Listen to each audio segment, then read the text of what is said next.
Hello dolls, and welcome to the final episode, the grand finale of my series where I break down the years 1960 all the way to 1979 while dedicating each episode to one entire year.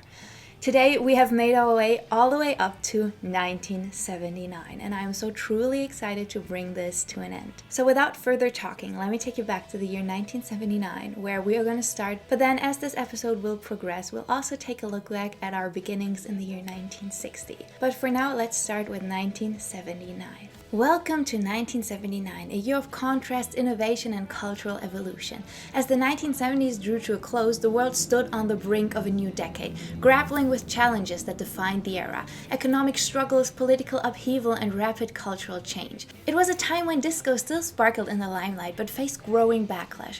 Punk's rebellious spirit gave way to new forms of post-punk and new wave, and hip-hop began to rise from the streets of the Bronx to the global stage. Politically, 1979 was a year of transformation. Margaret Thatcher became the UK's first female prime minister, signaling a shift toward conservatism, while the Iranian Revolution marked a dramatic upheaval, replacing the Shah with an Islamic republic and reshaping the geopolitics of the Middle East. In the US, the energy crisis and the Iran hostage situation intensified a growing sense of uncertainty. Culturally, the contradictions of the time were reflected in music, fashion, and cinema. Disco dominated dance floors but sparked backlash from rock purists, epitomized by the infamous Disco Demolition Night. Meanwhile, punk's raw energy gave way to post-punk's moody experimentation and the eclectic styles of new wave. In fashion, bold metallics and platform shoes shared space with leather jackets and ripped jeans, reflecting a mix of escapism and authenticity. On screen, films like Alien and Apocalypse Now captured the mood of the era, blending themes of existential dread and the search for meaning. It was a year that encapsulated the end of a transformative decade and hinted at the future, with creativity and reinvention shaping the culture and political landscapes alike.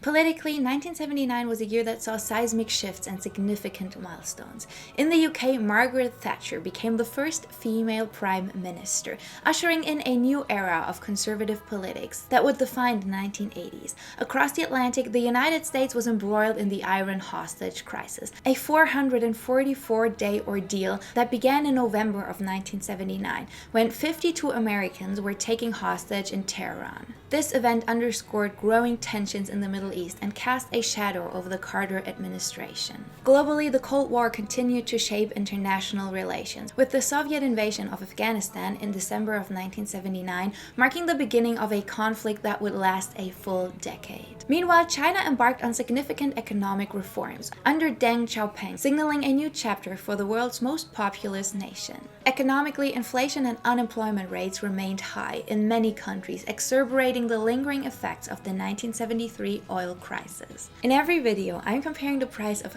three things: a loaf of bread, a movie ticket, and a new house, as well as telling you the annual household income to put everything in perspective. And today, because this is 1979 and the final year of the series, I also want to compare these numbers to 1960.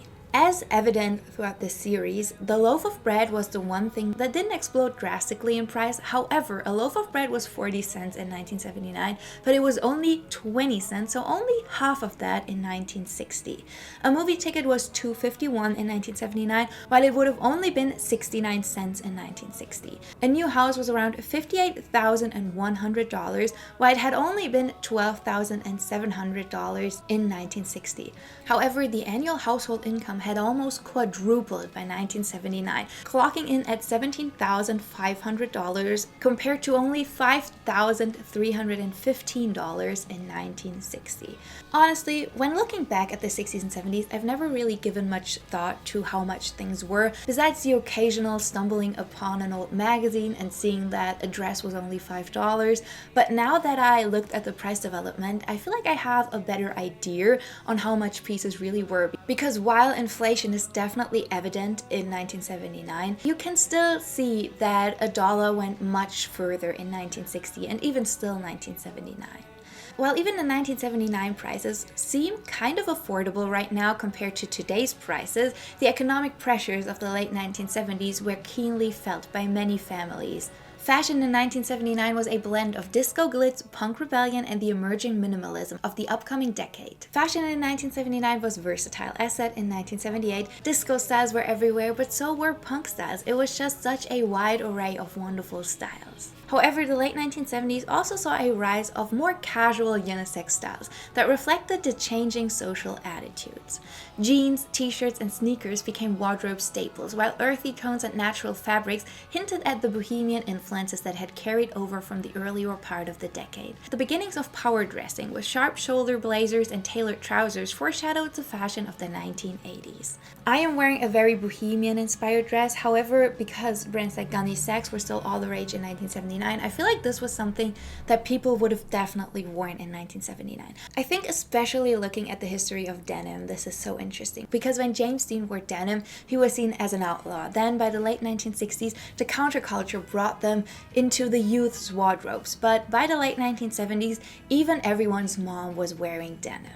Hairstyles in 1979 showcased the diversity of the era. Feathered looks, made famous by Farrah Fawcett, were still popular, while punk-inspired cuts, including spiked or brightly dyed hair, offered an edgier alternative. Makeup trends ranged from bold disco-inspired colors to minimalistic look that would gain traction in the new decade. Music in 1979 was a year of transition. Disco had reached its peak in the late 1970s, and new genres began to shape the music world.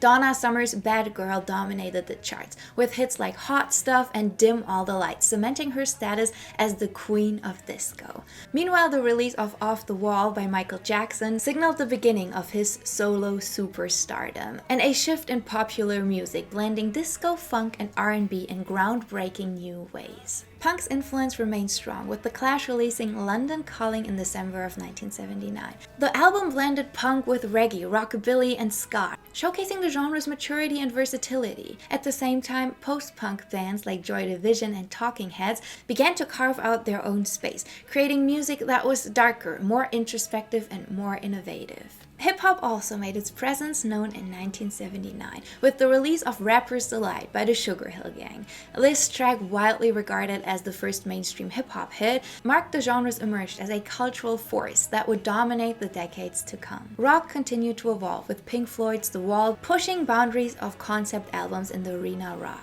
Fleetwood Mac released Tusk, a follow-up to their massively successful Rumors, showcasing their willingness to experiment with new sounds. Although Tusk was a great success, the recording almost led to the breakup of the band. I've been waiting for this moment all throughout the late and mid-1970s.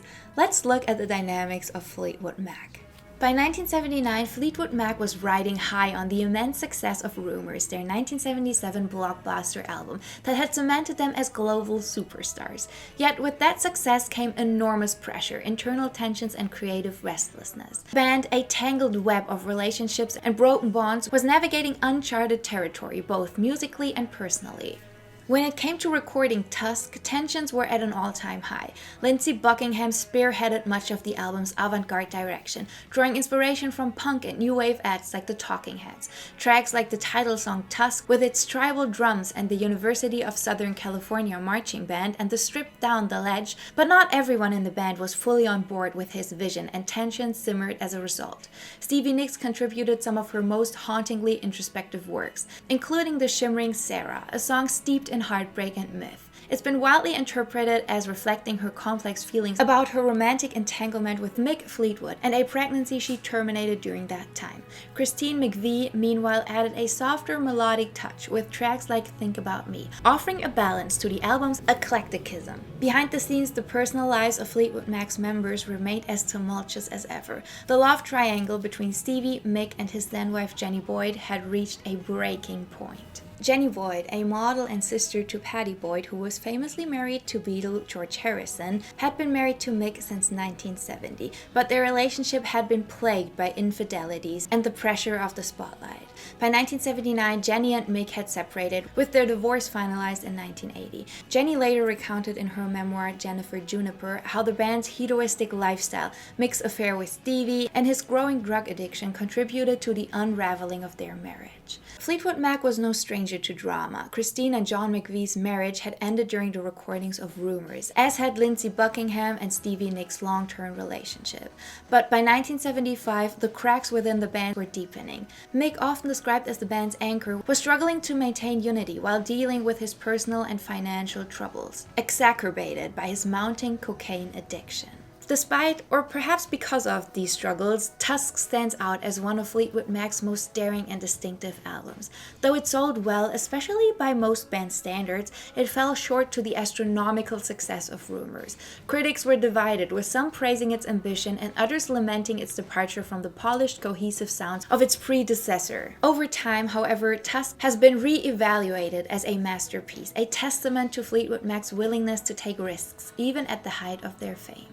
Because this is the final video of this series, I wanted to take it back to the band that shaped most of the 1960s and catch up with the Beatles. By 1979, the Beatles had been disbanded for almost a full decade, but their influence was as potent as ever. The Fab Four had firmly established themselves as solo artists, each navigating distinct paths that reflected their personalities and artistic priorities. While they no longer collaborated, their shared legacy continued to cast a long shadow over their individual work. Paul McCartney was the most commercially successful of the former Beatles at the time. Fronting his band Wings, he spent the year preparing for the release of Back to the Egg and embarking on a world tour. The album featured a mix of punk-inspired energy and polished pop rock, but it received mixed reviews and failed to match the success of Wings' earlier efforts. Despite this, Paul remained a pop icon, with his charm and knack for melody keeping him at the forefront of the music scene. Meanwhile, John Lennon was absent from the public eye. After the birth of his son Sean in 1975,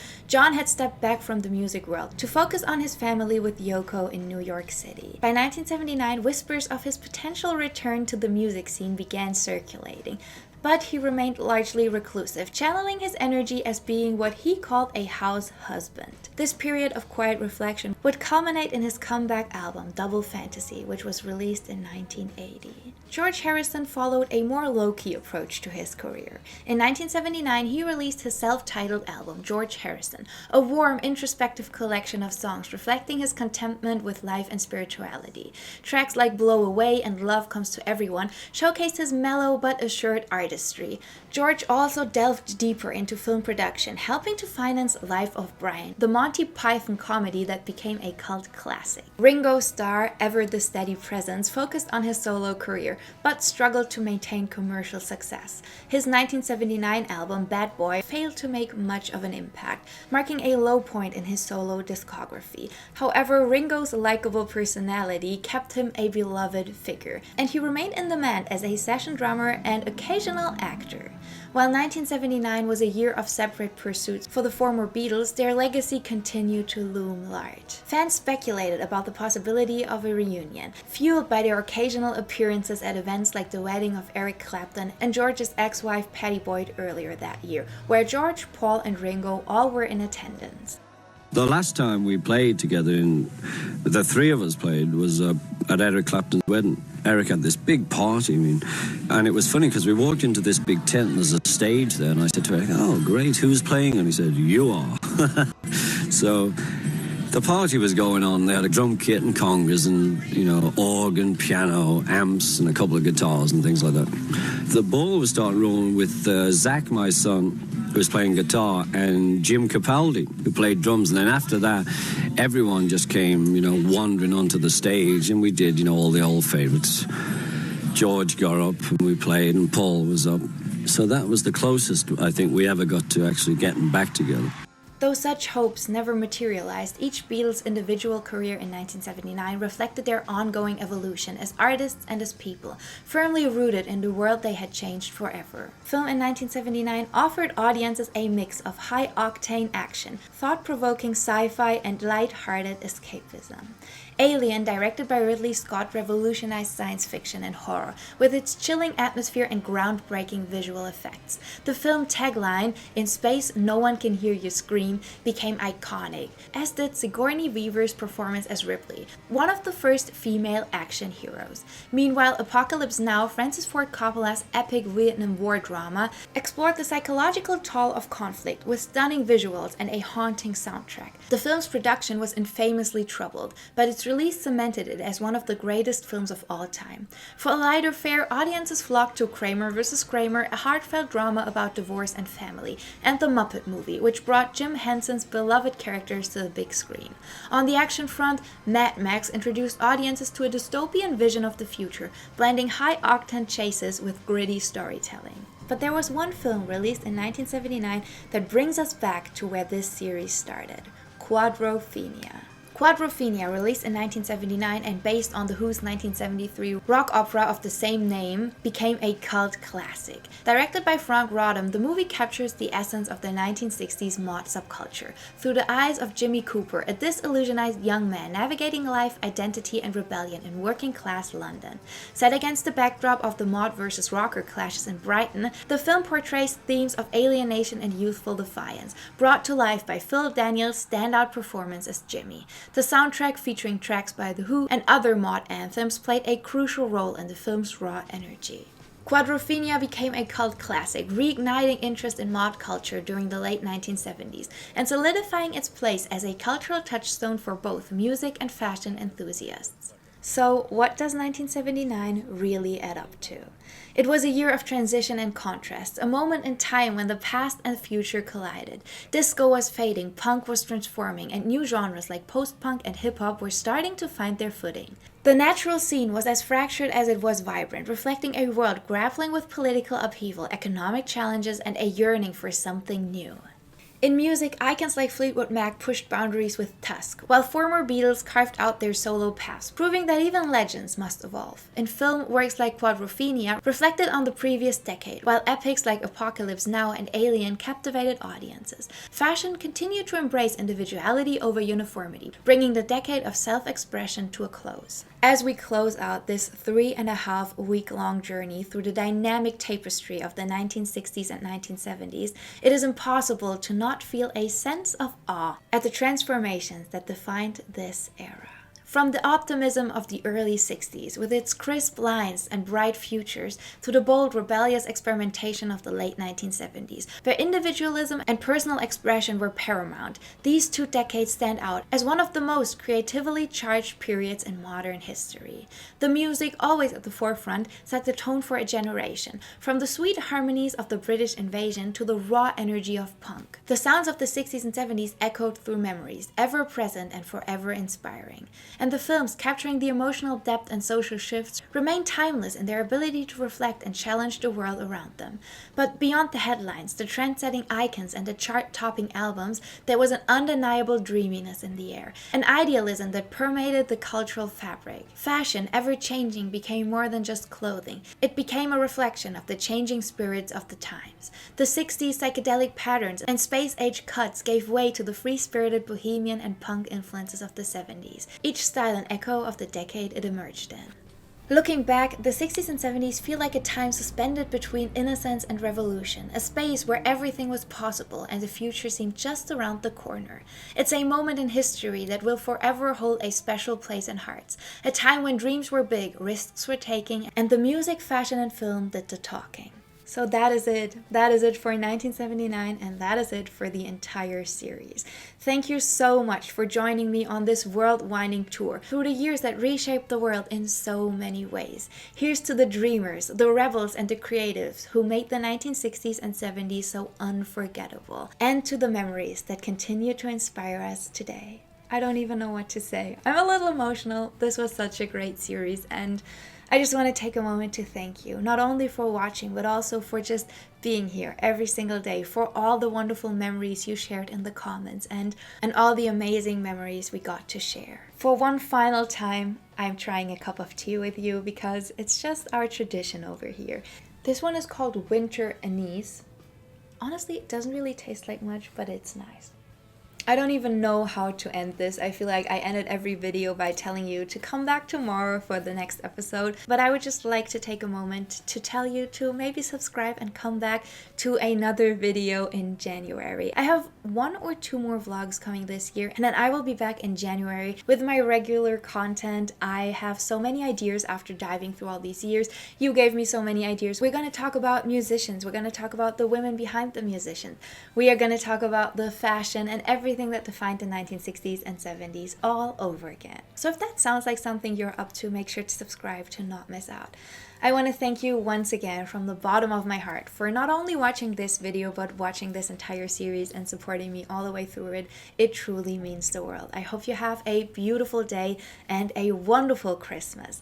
Take yourself some time to focus on you and your mental health today, and I will catch you in the next video. Merry Christmas and thank you, dolls. Bye!